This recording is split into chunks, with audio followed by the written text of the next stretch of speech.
जम्मू कश्मीर के पहलगांव में जिस तरह से आतंकवादियों ने बर्बरतापूर्वक 26 लोगों की जान ली, उसके बाद जिस तरह से ये अलर्ट जारी किया गया है और दोनों देशों के बीच तलखियाँ जारी है, उसी के साथ ही यहाँ से जो भारतीय बेटियाँ हैं जो पाकिस्तान में ब्याही हुई है उनको जाना है, लेकिन इनके साथ बड़ी समस्या है। 3 दिन से बॉर्डर पर बैठे थे, क्या कुछ कहना चाहेंगे? 3 दिन से बॉर्डर से मैं अपनी बहन को छोड़ने गई थी। 3 दिन से हम वहाँ पर बहुत कुछ बोले, लेकिन हमारे सुनने वाला वहाँ कोई नहीं है। हम थक हार के घर आ गए। यहाँ से जोधपुर से अमृतसर 800 किलोमीटर 900 किलोमीटर है, लेकिन किसी तरीके से कहीं वहाँ सुनवाई, उन्होंने गेट पे ब्लू पासपोर्ट देख के बस रोक दिया। उन्होंने कुछ भी नहीं देखा कि ये शादीशुदा केस हैं या ये नेशनलिटी केस हैं। इन लोगों के पास हाफ नेशनलिटी स्लिप्स हैं, डॉक्यूमेंट्स पूरे हैं, पूरे प्रोटोकॉल के साथ, पूरा सब कुछ करने के बावजूद भी उन्होंने नहीं अंदर लिया। उन्होंने छोटे छोटे 1.5 साल के मासूम बच्चों को गोद में लेके उस पार सरहद पार दे दिया। सरहद पार कौन है कौन नहीं है हमें नहीं पता।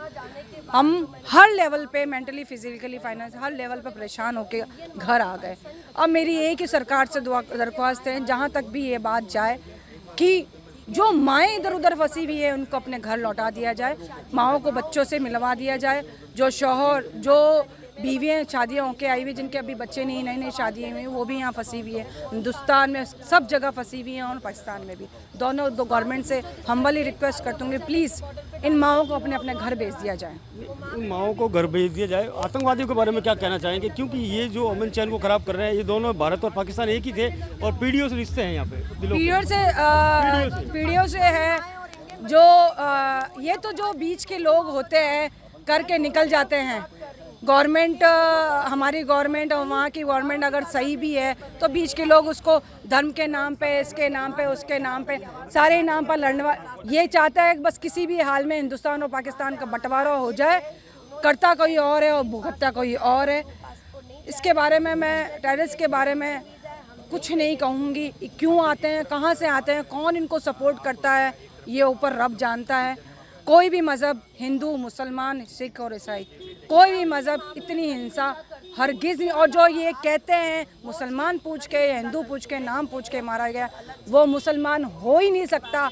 हमारा कलमा, हमारा कुरान, हमारा खुदा ये नहीं सिखाता है। इंसानियत सबसे बड़ी धर्म होती है, कोई भी मज़हब नहीं सिखाता है। मैं सबकी मज़हब की बात, हिंदुस्तान के अंदर कितने हज़ार लोग हिंदू मुस्लिम साथ रहते हैं, फेस्टिवल मनाते हैं, डिफरेंट तरीके की बोलियाँ बोली जाती है। हम एक साथ एक थाली में बैठ के खाना खाते हैं। इधर अजान की आवाज़ है, उधर मंदिर में भजन की आवाज़ आती है। ये तो जो लोग बीच के लोग हैं वो कुछ करना चाहते हैं। हमारी गवर्नमेंट इस चीज़ के ऊपर सख्त से सख्त कदम उठाए और जिसने भी जिसको मारा है उसको बीच चौराहे पे लाके फांसी की सज़ा दी जाए। जिस तरह से माएँ अपने बच्चों से दूर हुई है, उनके दिल से बददुआएं निकल रही है, उनका कहना है कि इनको जब कठोर से कठोर सज़ा दी जाए, फांसी की सज़ा दी जाए। जोधपुर से करणपुरी, एबीपी न्यूज़। क्या नाम आपका? मेरा नाम अनुदा इमरान है। एबीपी न्यूज़ के साथ है अमुदा इमरान। आप जा रहे थे पाकिस्तान, आपकी पाकिस्तान की बहू है, भारत की बेटी है, क्या कुछ? बस यही हुआ कि मेरी इंडियन नेशनल थी तो मुझे नहीं जाने दिया, और जो मेरे बच्चे थे पाकिस्तानी नेशनल, उनकी एंट्री हो गई है। उनको अकेला मुझे भेजना पड़ा, बड़ी मजबूरी के साथ मुझे उन्हें अकेला भेजना पड़ा।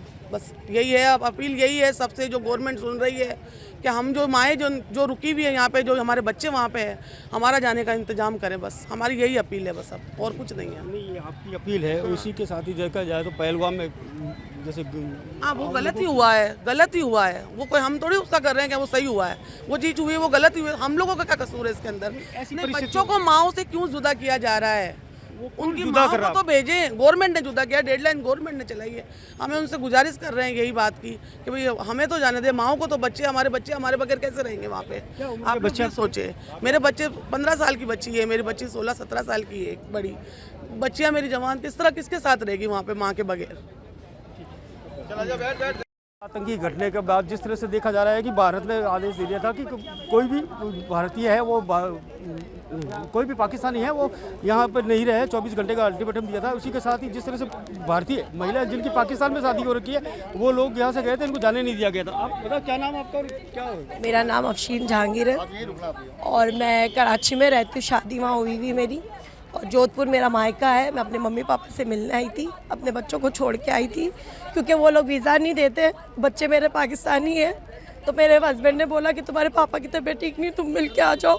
मैं मिलने आई थी और अब जाने का करा तो उन्होंने कहा ब्लू पासपोर्ट नहीं जाएगा, हमें उससे कोई लेना देना नहीं है कि आप नेशनलिटी केस में एक नहीं है। मेरे बच्चे मुझसे सवाल कर रहे हैं कि मेरी मम्मी कब आएगी, मैं कैसे जवाब दूँ उन्हें, मैं कैसे समझाऊँ उनको। हम प्राइवेट, हम पर्सनली घर में रहते, मेरे हस्बैंड कैसे कैरी करेंगे मेरे बच्चों को। सोचे तो सही आप लोग हमारे जाने का प्रबंध करवाएं। हमारा रास्ता, मुझ जैसी ऐसी 25-30 बहनें वहाँ पे बॉर्डर पे रो रही थी, जिन्होंने अपने 2.5-3 साल के बच्चों को निकाला है। माएँ प्यार रो रही थी, क्या दिल नहीं है? एक औरत 1.5 साल के बच्चे को छोड़ के आई है दूध पीते हुए, वो रो रही थी अपने बच्चे के लिए। मेरी आवाज़ सिर्फ मेरी आवाज़ नहीं है, उस 30 बहनों की आवाज़ है जो बॉर्डर पे उस दिन रो रही थी। मेरा आक्रोश, मेरा दर्द सिर्फ मेरा नहीं है, उन 300 बहनों का है।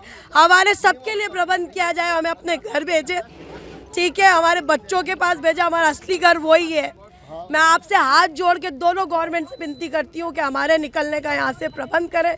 आज 3 दिन से एक ही ड्रेस में ख्वार होते हुए, सर सामान यहाँ से वहाँ लेते हुए आज हम दोबारा यहाँ लौटे। 23 तारीख को रवाना, 3 घंटे में सर तैयारी करके हम लोग निकले थे, जिसके आज वापस आए हैं। क्या हमारे माँ बाप को सदमा नहीं लगेगा कि उनकी जमा बेटियाँ पनी पता है आज घर में बैठी हुई, किस माँ बाप को अच्छा लगता है कि उसकी बेटी वापस लौटती है? हमारे बच्चे वहाँ पर है, हमारे हस्बैंड वहाँ पर, हमारा परिवार वहाँ बसा हुआ, हम क्या करेंगे? जिस तरह से आपने बताया कि बच्चे बैठे, क्या उम्र है बच्चों की? क्या बच्चा मेरा 7 साल का है, मूसा जहांगीर उसका नाम है। 9 साल की मेरी बेटी है जुमायमा जहांगीर, उसका नाम है। वो बच्चों को मैं कैसे हैंडल करूं, मैं कैसे समझाऊं उनको? जिस तरह से आपका ये दर्द है, उसी तरह से उन महिलाओं का भी दर्द है जिनको पहलगाम में आतंकवादियों ने हमला किया है। पर उसकी मैं कड़ी निंदा करती हूँ। उस चीज़ से इस चीज़ का कोई ताल्लुक नहीं है। मैं माजरत के साथ हाथ जोड़ती हूँ, हमारे जाने का प्रबंध करें, सीधी सी बात है। क्योंकि मेरे पास था ब्लू पासपोर्ट, सिर्फ ग्रीन पासपोर्ट की एंट्री थी वहाँ अंदर। मेरी 2 बच्चियाँ बहुत रोते हुए गई है अंदर। बस हमारा किसी तरह हमारा बहुत जल्दी हो सके हमारी आवाज़ आगे पहुँचाए और हमारे वहाँ जाने का हमारा इंतजाम करवाए। बस हमें यही कहना है, हमें यही कहना है। अब जो हो गया है सो हो गया, हमारा रास्ता खुलवाए, हमें जाने दे, हमारे लिए कुछ करे। मेरे बच्चों का ग्रीन पासपोर्ट था, मेरे बच्चों को अंदर ले लिया। मेरा ब्लू पासपोर्ट है। कोई कहीं पे भी ये नहीं होता कि बच्चों को माओ से जुदा किया जाए, भले कितना भी दंगा फसाद हो, कुछ भी हो। कहीं पे भी बच्चों को ले लिया और हमें ले लिया। 1.5 साल के दूध पीते बच्चों को बीएसएफ वालों ने अंदर ले लिया कि इनको दे दो, माए नहीं रहो। जहांगीर है और मैं रहती कराची में हूँ। शादी मेरी वहाँ हुई भी है, 11 साल हो गए मुझे, और मेरे 2 बच्चे हैं। और यहाँ पर मेरे मम्मी पापा का घर है जोधपुर में। मैं मिलने के लिए आई थी, 30 दिन हो गए मुझे यहाँ पर। मेरा जाने के दिन थे, लेकिन ये गाइडलाइन के बाद में इमरजेंसी के अंदर हम लोग यहाँ से निकले कि भाई हम तो नेशनलिटी केस में शायद हमें एग्जिट देंगे। लेकिन जो वहाँ पर जाके मैंने मंजर आम देखा है कि वहाँ पर 1.5-2 साल के बच्चे जो पाकिस्तानी इंडियन माओ के बच्चे थे, उन्हें वहाँ पर पासपोर्ट लेके बीएसएफ वालों ने अंदर बॉर्डर क्रॉस करवाया और माएँ दरवाजे के बाहर रो रही हैं कि हमारे बच्चे। लेकिन हम क्या करें, वो कह रहे हैं हमारे हाथ में कुछ नहीं है। मेरे बच्चे मुझे वहाँ लेने आए थे, मुझसे बार सवाल कर रहे हैं कि मम्मा आप कब आओगी। मैं कैसे समझाऊँ उनको कि मैं कैसे आऊँगी? अगर जो भी गाइडलाइंस आपने चलाई थी, हमारे लिए भी तो कुछ करते ना। नेशनलिटी हमें अभी मिली नहीं है। 11 साल हो गए हैं मुझे, नेशनलिटी की स्लिप मौजूद है। जिस दिन मुझे वो नेशनलिटी मिलेगी वो स्लिप जमा हो जाएगी। लेकिन मेरा घर तो वही है ना, मैं तो अपने मायके आई थी और आज मैं इतनी मुसीबत से, हम लोग 3 घंटे में तैयारी करके वहाँ गई और 900 किलोमीटर है जोधपुर से वहाँ पर। कितना पैसा बर्बाद हुआ है। मेरे हस्बैंड वहाँ से इमरजेंसी में आए, मेरे बच्चों को लेके आए। सबसे पहले तो मेरे बच्चों के सवाल का जवाब दो कि मैं उन्हें कैसे समझाऊं कि उनकी माँ कब आएगी। मुझे जवाब चाहिए इस बात का। मुझे, मेरी बहन को, मुझ जैसी ऐसी 30 बहनें खड़ी हुई थी बॉर्डर पे, जो रो रही थी, जो गिड़गिड़ा रही थी, जो तरस रही थी अपने बच्चों के लिए। उनका सवाल का जवाब दो। हम लोग कैसे जाएंगे यहाँ से? ये हमारा कसूर थोड़ी ना है कि हमारी शादी वहाँ हुई हुई है या हमें नेशनलिटी नहीं मिली है। इवन वहाँ पर जो पाकिस्तानी लड़कियाँ फंसी हुई है, उनसे भी यही कहा जा रहा है कि इंडियन बच्चों को भेज दो। माँ कैसे रहेगी? क्या आपके बच्चे नहीं है? आपके बच्चे नहीं है क्या? हमारा हम जायज़ खड़े नहीं है? हमारा राइट नहीं बनता बोलने का? इसके बावजूद भी अगर किसी को लगता है सही है नहीं सही है, वो खुदा पूछेगा उसको। और जो कुछ भी चल रहा है ना यहाँ पर, मैं विनती करती हूँ हमारे जाने का प्रबंध करें। 4 दिन से करें, हफ्ते भर से करें या 10 दिन से करें, हमारे लिए रास्ता खोलें। हमारा घर वही है। ये मेरी बहन 20 साल से वहाँ रह रही है, इसकी 2 बच्चों को वहाँ छोड़ कर आई है। बच्चे ले लिए, कानून यहाँ आई थी अपने माँ बाप से मिलने के लिए। कहाँ का कानून कहता है कि माँ और बच्चों को जुदा कर दे? करता कोई और है, भरता कोई और है। हिंदुस्तान से पाकिस्तान और पाकिस्तान से हिंदुस्तान एक कील नहीं आ सकती बिना सिक्योरिटी। इतना बड़े आदमी, 4 आतंकवादी उसके पिस्टल के साथ में अंदर आके शूट, आपकी सुरक्षा क्या कर रही थी? आपकी कमजोरी है, हमारी कमजोरी नहीं है। हमारे गवर्नमेंट हमको राइट्स देती है, आप उस राइट्स को छीन नहीं सकते। किसी भी हाल में इस रास्ते को खोला जाए और हमारी माँ बहन जितनी वहाँ भी छोटे छोटे बच्चे हैं, उनको भी नहीं लिया जा रहा है, यहाँ से भी नहीं भेजा जा रहा है। उन मासूम बच्चों को क्या कसूर है जो दूध पीता हुआ है? हमको इंसाफ दो और हमको हमारी आवाज को हर जगह का फैलाया जाए और ये मेरी बहनों को ये फंसी हुई है उनको घर भेजा जाए। हम और कुछ नहीं जानते हैं, आप इस चीज को कहाँ तक पहुँचाते हैं और हमारे को कहाँ तक इंसाफ मिलता है? हमारे बच्चे वहाँ पर रो रहे हैं, बिलक रहे हैं, वहाँ रखने के लिए कोई नहीं है, कहाँ रहेंगे बच्चे? छोटे बच्चे। अटारी बॉर्डर पर जब आप गए तो क्या कुछ हुआ वहाँ पर? अटारी बॉर्डर पर यह हुआ, उन्होंने हमारी बात नहीं सुनी, सिर्फ ब्लू पासपोर्ट देखा, उसके अलावा उन्होंने कुछ नहीं देखा। पाकिस्तान की ओर से रोका गया आपको? नहीं, हिंदुस्तान की ओर से रोका गया। पाकिस्तान कह रहा है कि हम एक्सेप्ट कर लेंगे, वो नहीं एक्सेप्ट करने दे रहे हैं। आप जैसे केस जो है पाकिस्तान में, ऐसी महिलाएं हैं जो भारत की तो वहाँ पाकिस्तान में रोका जा रहा है उनको? नहीं रोका जा रहा है, ये वो कह रहे हैं हम लेंगे नहीं, ग्रीन पासपोर्ट नहीं लेंगे और ब्लू पासपोर्ट नहीं देंगे। मैं ये पूछ रहा हूँ कि जिन लड़कियों की शादी पाकिस्तान की लड़कियां हैं, जोधपुर में शादी हो चुकी है मान लो, उनको भी नहीं ले रहे हैं। जो नूरी वीजा पे गई हुई है उनको भी नहीं ले रहे हैं, सिर्फ यहाँ से ब्लू पासपोर्ट ले रहे हैं कि बच्चों को भेज दो, माँ नहीं आएगी। नूरी वीजा वालों को भी नहीं ले रहे हैं, किसी को भी नहीं लाया जा रहा है। नागरिकता क्यों नहीं मिल पाई उधर? नागरिकता क्यों नहीं मिल पाई? ना यहाँ के लोग नागरिकता देते हैं ना वहाँ के। इनको 20 साल हो गए, उसको 11 साल हो गए, मेरी भाभी आई हुई 11 साल हो गए, नागरिकता नहीं दी जा रही है, इसमें हमारा क्या कसूर है? पाकिस्तान में नागरिकता के नियमानुसार आपने नागरिकता क्यों नहीं ली वहाँ की? पाकिस्तान में स्लिप जमा की हुई है, उन्होंने भी नागरिकता नहीं दी। 11 साल हो गए, मेरी भाभी आई हुई पाकिस्तान से, हिंदुस्तान ने भी नागरिकता नहीं दी।